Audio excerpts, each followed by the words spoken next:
আসসালামু আলাইকুম। আজকে নিয়ে আসলাম লাউর যে মাথাটা থাকে, লাউর অর্ধেক অংশ নিয়ে আমি ভাজি করার জন্য কুচি করে নিয়েছি। অনেকে এভাবে কিন্তু লাউ ভাজি করে খেতে জানেন না, আপনারা চেষ্টা করবেন লাউকেও ভাজি করে খাওয়া যায় সেভাবে। কিন্তু লাউ ভাজি করার সময় একটু গাজর দেবেন সাথে, তখন দেখতে খুব সুন্দর লাগবে। আমি লাউকে কুচি করে নিয়ে ভালো করে পরিষ্কার করে নিয়ে আসছি। আরেকটা জিনিস, লাউর কিন্তু খোসাটা ফেলবেন না ভাজি করার সময়। দেখুন লাউর খোসাটা আমি নিয়ে নিয়েছি, এখনও আছে। চলুন তাহলে ভাজি করবো কীভাবে। চুলায় একটা ফ্রাই প্যান বসিয়ে দিলাম, তার মধ্যে দিয়ে দিয়েছি আমি সয়াবিন তেল। এখানে নিয়ে নিয়েছি আমি রসুনকে এভাবে কিউব করে কেটে এভাবে নেবেন, কাঁচামরিচ আর পেঁয়াজ। একেবারে বেশি কিছু লাগতেছে না এই সামান্য উপকরণগুলো, কিন্তু লাউ ভাজি করার সময় আপনারা অবশ্যই কাঁচামরিচটা একটু বেশি করে দিবেন, ঝাল না হলে ভালো লাগবে না। দিয়ে দিচ্ছি কিউব করে রাখা রসুন, কাঁচামরিচ, পেঁয়াজ।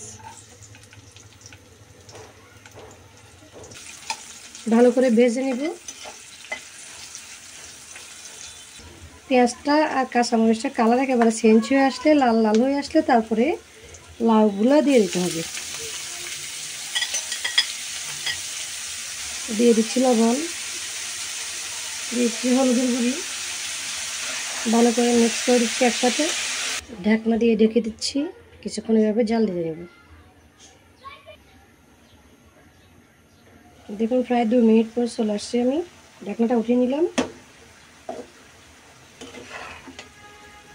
আমি এখানে লাউগুলোর মধ্যে দেখুন একটু পানি দিই নাই, এখানে পানি বেরিয়ে গেছে। লাউ থেকে কিন্তু পানি বেরিয়ে যায়, একটু পানি দেবেন না। তেলের উপর শুধু এভাবে নাড়াচাড়া করতে করতে ভাজি করতে হবে। লাস্ট থেকে দেখুন লাউ ভাজিগুলো কেমন হয়। আবার ঢাকনা দিয়ে দিচ্ছি সিদ্ধ হওয়া পর্যন্ত। 3-4 মিনিট পর ভালো করে আবারও মিক্স করে দিচ্ছি। নাহলে দিয়ে পুড়ে যেতে পারে, কারণ একটু পানি দেওয়া যাবে না। পানি দিলে কিন্তু স্বাদ চলে যাবে, ভালো লাগবে না। যখন এরকম হালকা হালকা সিদ্ধ হয়ে আসবে, দিয়ে দিব আমি এখানে তেজপাতা।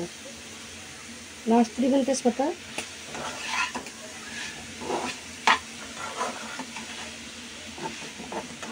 আরও আমি ঢেকে দিচ্ছি।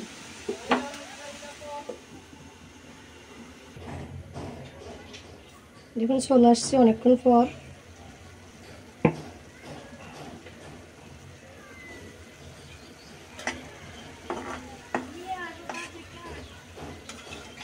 লাউ থেকে হালকা হালকা যে ঝোল পাইয়ে গেছে পানি, এখন আর টানে নাই, কিন্তু লাউগুলো সিদ্ধ হয়ে গেছে। এবার পানিটা টানিয়ে নিব, কিন্তু তেজপাতাটা অবশ্য দিবেন, তেজপাতা একটা সুন্দর গ্রান আসে।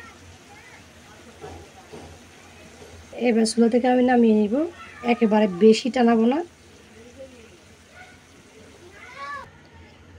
চুলা থেকে নামিয়ে নিয়ে আসলাম লাউ ভাজি, মজাদার সুস্বাদু লাউ ভাজি। এভাবে লাউ ভাজি করবেন, দেখবেন খেতে অনেক ভালো লাগে। লাউ অনেক রকম করে ভেজে রান্না করে খাওয়া যায়, শুধু চিংড়ি মাছ দিয়ে রান্না করবেন তা নয়। দেখুন এত সুন্দর লাগতেছে। গাজর কিন্তু একেবারে কম দিবেন, গাজরটা দেওয়ার কারণ হচ্ছে শুধু লাউর সাথে গাজরগুলো দেখতে সুন্দর লাগবে। তো আজকের রেসিপিটা কেমন লাগলো আপনাদের কাছে, একেবারে সহজভাবে শেয়ার করে নিলাম। আজকের রেসিপিটা এখানে শেষ করে বিদায় নিচ্ছি। সবাই ভালো থাকবেন। আল্লাহ হাফেজ।